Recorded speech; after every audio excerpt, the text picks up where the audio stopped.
Hey friends, Mr. White here. Wanted to walk through that station, that rotation in our groups where we're going over the sight word, or the red words, or the heart words of the week.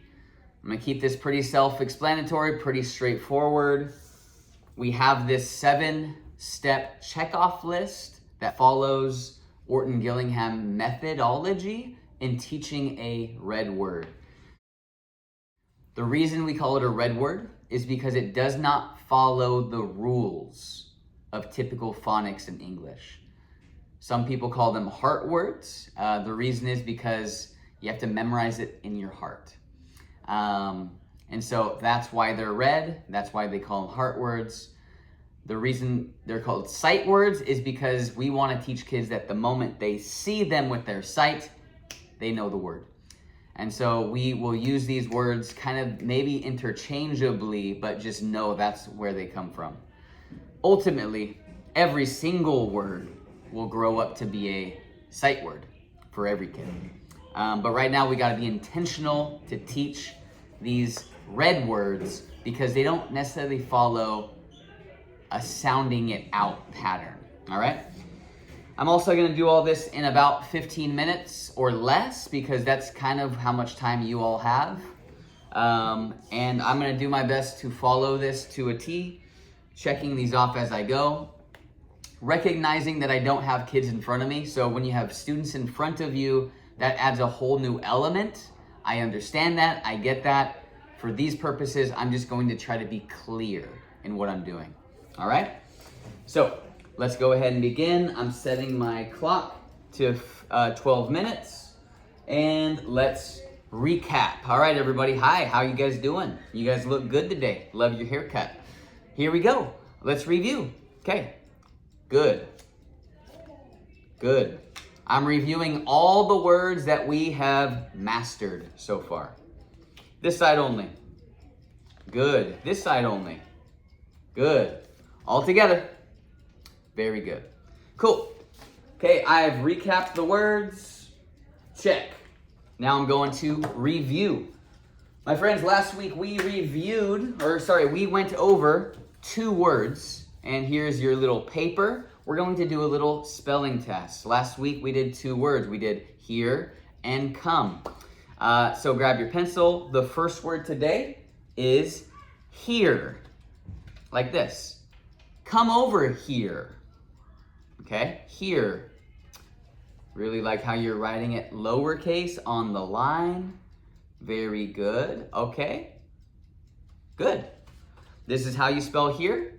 And it looks like every single one of you got it correct. It just so happened that way. So here's your card. Here's your card. Here's your red crayon or your colored pencil. Go ahead and write the word here just like you have it written down there. Okay, give them a second to write. We want to be really thoughtful about mastering because some kids will get it and some kids won't, so I'll model that too. Okay, good. All right, the word here is now added to our recap pile. We're not going to recap those unless we get it correctly, okay? Next word is the word come. Come. Come over here. Come over here. All right. This is how you spell the word come. It's C-O-M-E. We still have 1 or 2 people who aren't getting it. And remember, we're a team.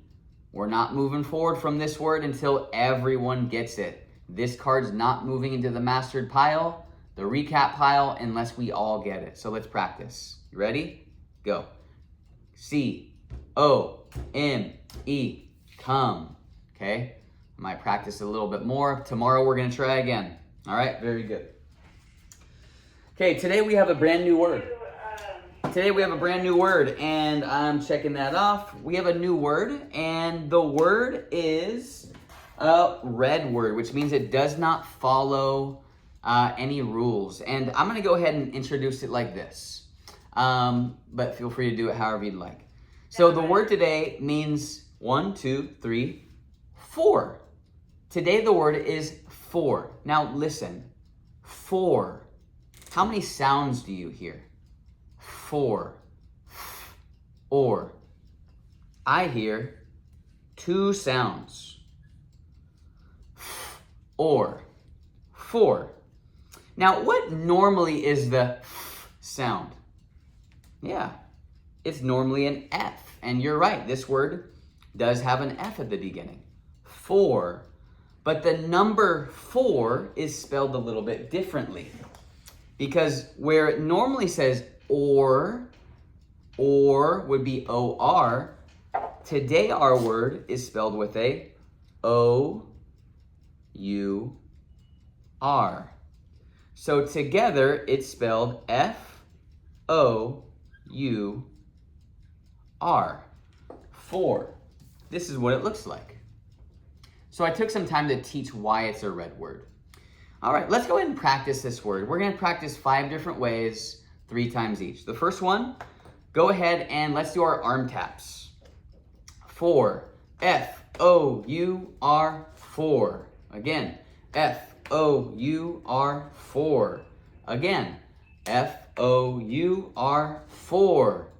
Cool. Let's go ahead and turn around. Let's do our arm, like our skywriting. Keep our arms straight, moving from our shoulder. Go. F-O-U-R, 4. Again, F-O-U-R, 4. Again, F-O-U-R, 4. Very good. Let's go ahead and get our palms out. Let's go ahead and write the word 4 on our palm, all right? F-O-U-R, 4. Again, let me hear you. Good. Okay. Again.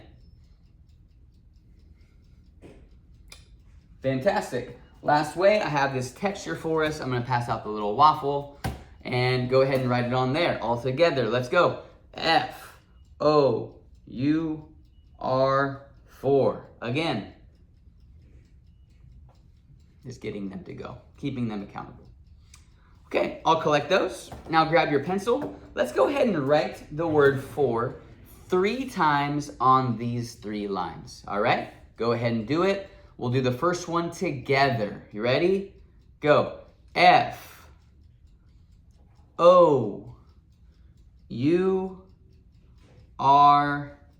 4. Okay, do it 2 more times by yourself. We're watching, we're making sure they're writing on the line, they're staying under, lowercase, they're not doing anything wild. All right. This might take a minute. Okay. Very cool. All right, go and put your pencil down. Okay, pencils are down. Our word is 4, and I really like the way Jimmy wrote every single letter lowercase because there's nothing about this word that needs to be uppercase. Only if it's at the beginning of the sentence. All right, I'm going to show you a sentence now, and let's read it together. Go ahead and take a look at it. Read it in your brain. Read it in your brain. All right, here we go. Let's read together. Let's pound it out. You ready? Ed and Ken are 4. Again, Ed and Ken are 4. How about you? Can you read it? Ed and Ken are 4. Can we read it? Ed and Ken are 4. Okay?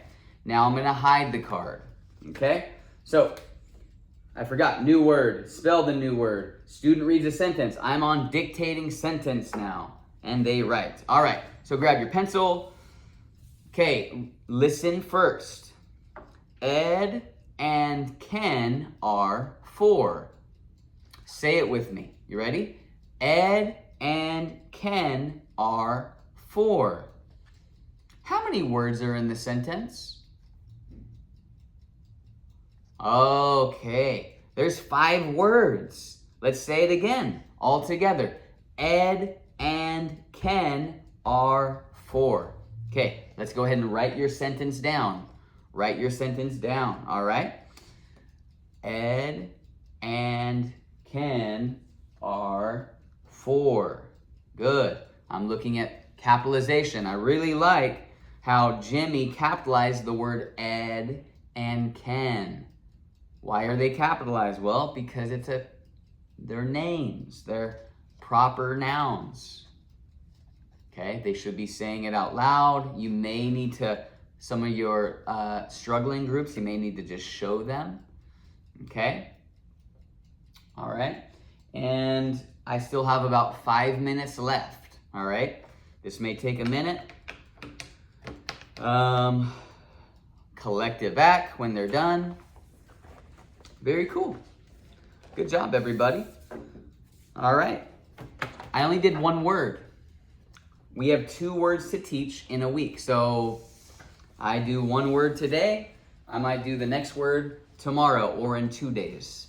But now, at the very end, it says, with any remaining time, do a decodable. So I'm going to do a decodable. Couple of ground rules when we're doing a decodable or reading a decodable with our group. Okay, here's our decodable. All right, go ahead and turn to page 15 or whatever. And let's pretend I got 1, 2.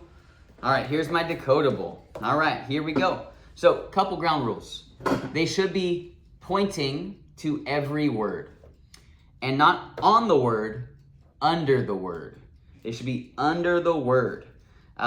We want them tracking with their finger. We also don't want them dragging their finger. We want them to pointing to each word.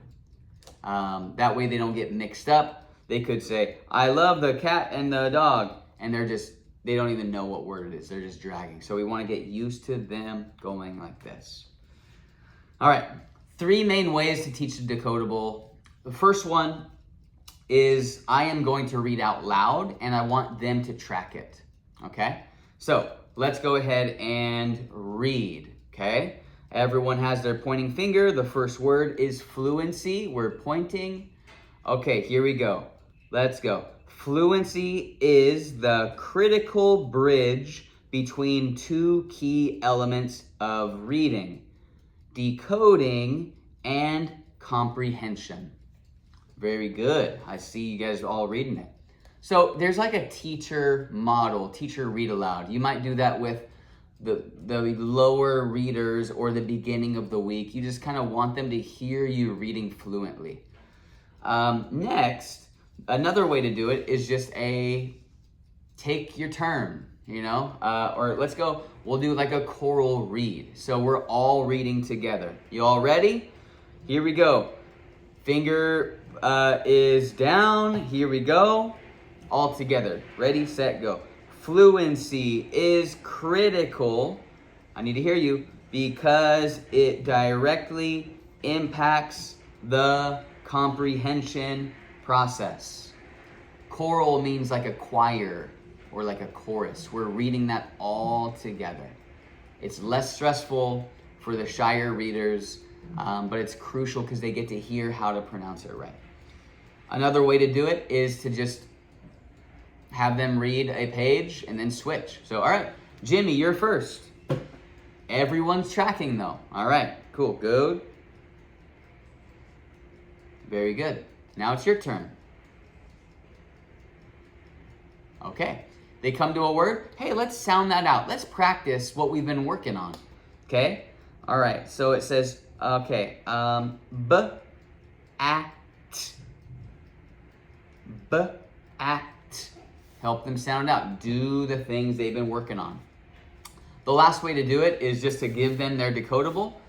All right, voice level 1, read it by yourself at your own pace. Make sure you're using your tracking finger.